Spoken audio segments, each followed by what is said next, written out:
نحمده ونصلي على رسوله الكريم اما بعد فاعوذ باللہ من الشیطان الرجیم بسم اللہ الرحمن الرحیم۔ آج میں آپ کی خدمت میں سورہ یاسین کے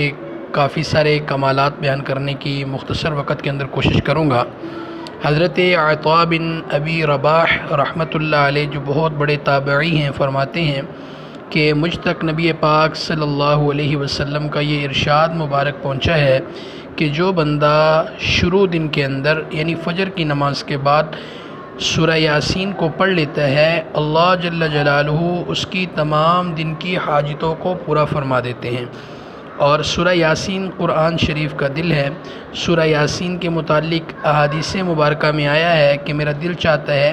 کہ سورہ یاسین میرے ہر امتی کے دل کے اندر ہو۔ سورہ یاسین اگر کوئی آدمی سفر کے اندر ہے، سورہ یاسین کو پڑھے، اللہ اس کا سفر آسان فرما دیتے ہیں۔ اگر کسی کی شادی نہیں ہو رہی تو وہ روزانہ ہر نماز کے بعد یعنی ہر فرض نماز کے بعد ایک مرتبہ پڑھے، کل 5 مرتبہ ہو گئی تو انشاءاللہ روزانہ اگر یہ اپنا معمول بنا لے تو اس کی جلد اللہ شادی کا انتظام فرما دیں گے، بندوبست فرما دیں گے۔ اگر کوئی آدمی کھانا کم ہو جانے کا خوف رکھتا ہے کہ بھئی میں نے اتنے مہمانوں کا کھانا بنایا ہے، کم ہو جائے گا، تو وہ سورہ یاسین کی تلاوت کرے اور پڑھنے کے بعد جو ہے وہ کھانے پر دم کر دے، انشاءاللہ وہ کھانا کافی آدمیوں کے لیے جو ہے نا بہت زیادہ کافی ہو جائے گا۔ اور اگر کوئی آدمی غلہ وغیرہ لے کے آتا ہے، چاول لے کے آتا ہے، گندم لے کے آتا ہے،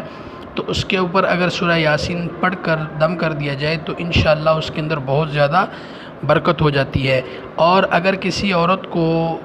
درد ذہ ہو رہا ہے، یعنی ولادت کے وقت اس کو درد کی تکلیف اور شدت ہو رہی ہے، تو اس کے اوپر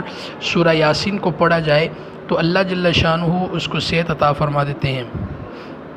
اور ولادت کے اندر سہولت اور آسانی عطا فرماتے ہیں۔ اسی طرح اگر کوئی آدمی مریض ہے تو وہ روزانہ جو ہے سورہ یاسین کو 3 مرتبہ پڑھ کر پانی پہ دم کر کے پیتا رہے، اللہ جل شانہ اس کو شفا عطا فرماتے ہیں۔ اگر کوئی آدمی دل کا مریض ہے تو وہ روزانہ ہر فرض نماز کے بعد 1 مرتبہ سورہ یاسین شریف کو پڑھ لے، اللہ جل شانہ دل کے مرض سے اس کو نجات عطا فرما دیں گے۔ اگر کوئی آدمی آخری وقت کے اندر ہے، موت کا جو ہے آخری لمحات اس کے اوپر آئے ہوئے ہیں، تو اس وقت اگر وہ سورہ یاسین اس کے پاس پڑھی جائے تو اللہ جل شانہ اس مریض اور اس مرنے والے کے اوپر بہت اپنا کرم فرماتے ہیں کہ اس کی نزا کی حالت کو اللہ آسان فرما دیتے ہیں۔ اور اسی طرح سورہ یاسین کا ایک خاص الخاص وظیفہ میں نے اپنی پچھلی ویڈیو کے اندر بتایا ہے کہ آپ کا کوئی بھی مقصد ہے، آپ 2 رکعت صلاۃ الحاجت اور توبہ کی نیت سے پڑھیں اور اس کے بعد 3 مرتبہ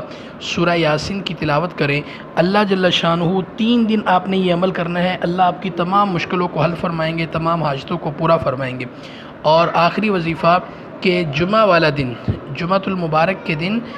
1 مرتبہ سورہ یاسین اور 1 مرتبہ سورہ صافات یہ پڑھنے سے اللہ تعالیٰ دعائیں قبول فرماتے ہیں۔